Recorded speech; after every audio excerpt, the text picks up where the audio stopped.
Una palabra final. Sean fuertes en el Señor y en su gran poder. Pónganse toda la armadura de Dios para poder mantenerse firmes contra todas las estrategias del diablo. Pues no luchamos contra enemigos de carne y hueso, sino contra gobernadores malignos y autoridades del mundo invisible, contra fuerzas poderosas de este mundo tenebroso y contra espíritus malignos de los lugares celestiales. Por lo tanto, pónganse todas las piezas de la armadura de Dios para poder resistir al enemigo en el tiempo del mal. Así, después de la batalla, todavía seguirán de pie, firmes. Defiendan su posición, poniéndose el cinturón de la verdad y la coraza de la justicia de Dios.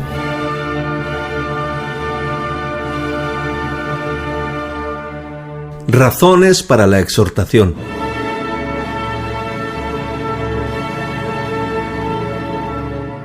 Satanás solo puede tentar al cristiano con el permiso de Dios. Si crees que Dios te ama, ciertamente podrás confiar en su sabiduría al permitir que Satanás te asalte. ¿No será cuando éste pueda ser rechazado, sufriendo así una mayor humillación? El hecho de saber que el poder de Satanás está limitado y que la gracia de Dios es infinita debe restaurar el ánimo de los creyentes débiles que temen no poder resistir hasta el final. Dios le ha concedido a Cristo la vida de toda alma que está dentro del arca de su pacto. Si eres suyo, tu seguridad eterna está garantizada. ¿Acaso no te dio la disposición de marchar bajo su estandarte y unirte a su lucha contra el pecado y el infierno? El mismo poder infinito que venció tu corazón rebelde vencerá a todos tus enemigos internos y externos. El Dios que puede levantar a un puñado de hombres heridos y hacer que conquisten una ciudad, también puede hacer que un alma herida venza al pecado y a Satanás. Jeremías capítulo 37, versículo 10. El arca estuvo en medio del Jordán hasta que todo el campamento de Israel hubo pasado a salvo a Canaán. Josué capítulo 3, versículo 17. El pacto de Cristo está presente por el arca. Cristo y su pacto garantizan el paso seguro de los creyentes al cielo. Una palabra de advertencia. Existe gran peligro de que los creyentes pasen de esta doctrina consoladora a una seguridad negligente y un atrevimiento presuntuoso. Aunque el cristiano está a salvo de la apostasía final y total, aún puede sufrir una grave caída que lastime su conciencia, debilite su virtud y manche el buen nombre del Evangelio. El saber que estos peligros acechan en la sombra debería bastar para mantener al creyente siempre vigilante. Cuidado con abusar de tu libertad en Cristo como licencia para pecar. ¿Pecaremos por la abundancia de la gracia? En ninguna manera, dice Pablo. Romanos capítulo 6, versículo 2. ¿A qué alturas habrá llegado el pecado cuando un hombre se siente estimulado a pecar por el amor eterno de Dios?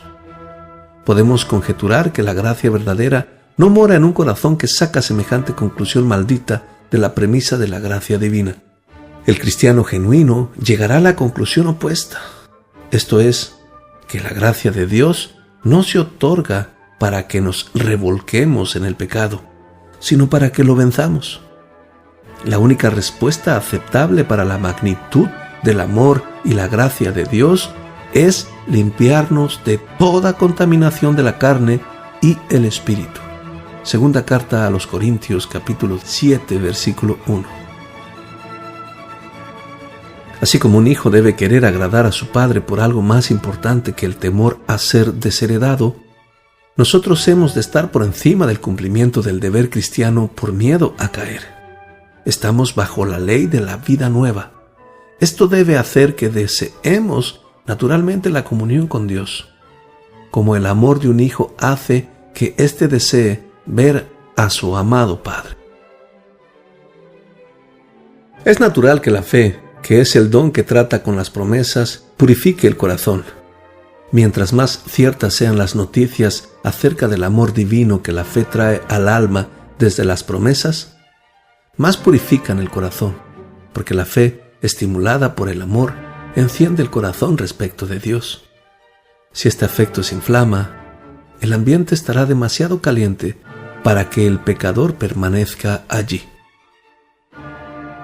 Quinto, el resultado prometido de la perseverancia.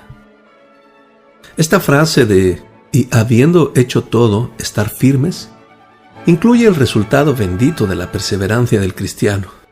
Estar firmes al final de la guerra recompensará con creces todo peligro y privación sufridos durante la contienda contra el pecado y Satanás.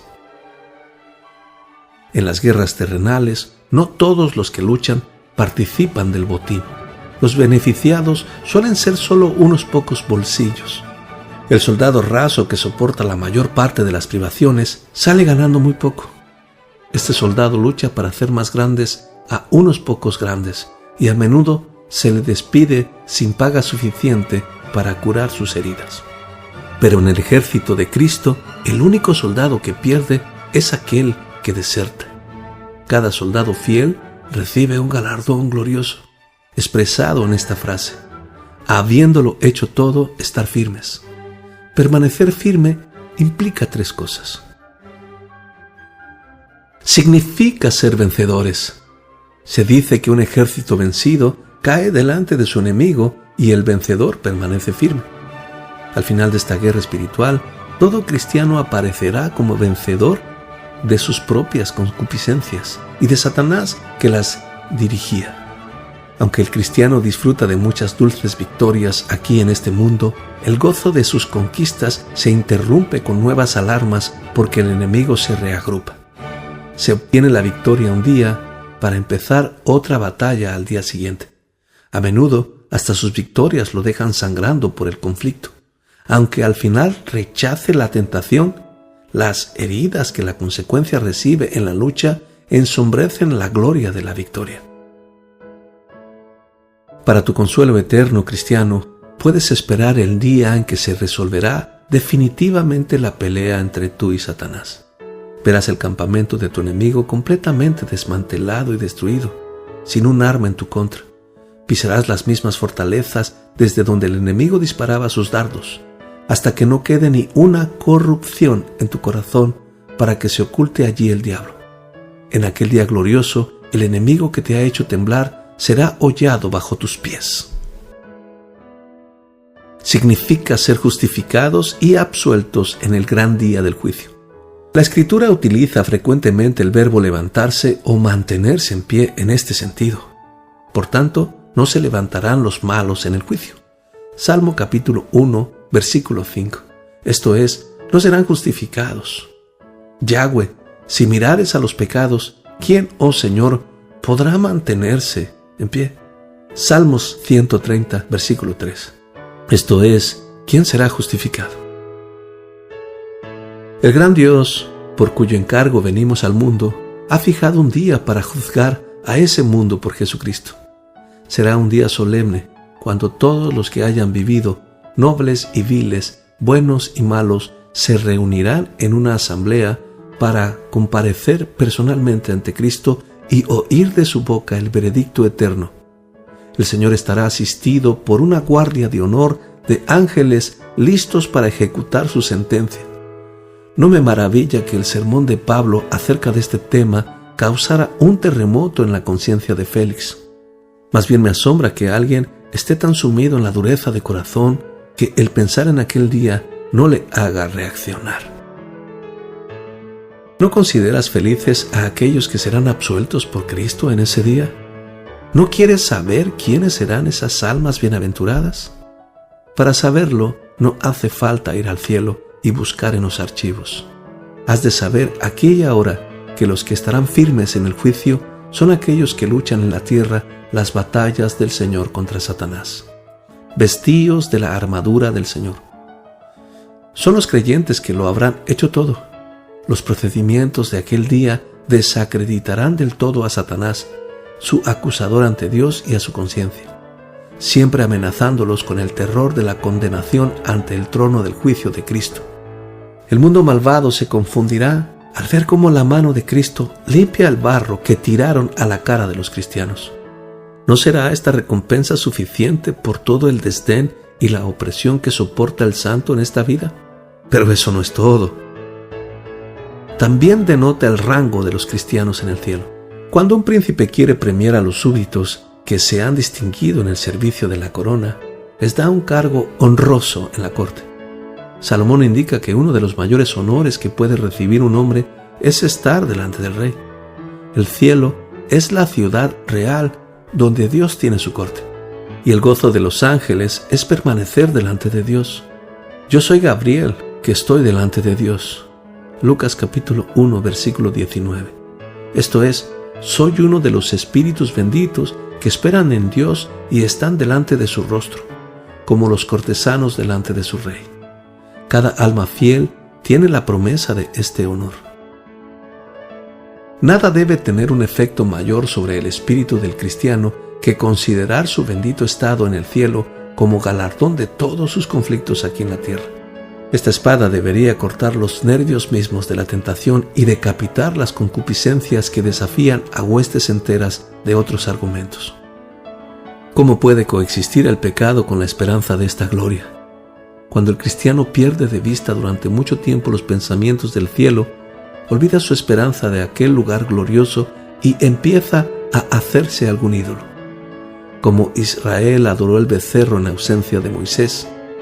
Pero en cuanto vislumbra el cielo, su corazón arde con tales reflexiones. Antes se persuade a un rey para que arroje su corona y se revuelque en el barro con el manto real, que se convence a un cristiano para que peque cuando su corazón está lleno de la esperanza de la gloria celestial. El pecado es obra de demonios, no de cristianos. El cristiano espera a cada hora la llamada a comparecer con los ángeles y santos glorificados ante el trono de Dios. Esto debería alentar y sustentar su corazón en el fragor de la batalla, en el peor de los tiroteos. Si tiene que pasar por agua y fuego para alcanzarlo, ¿qué es tal incomodidad comparada con el consuelo eterno del cielo?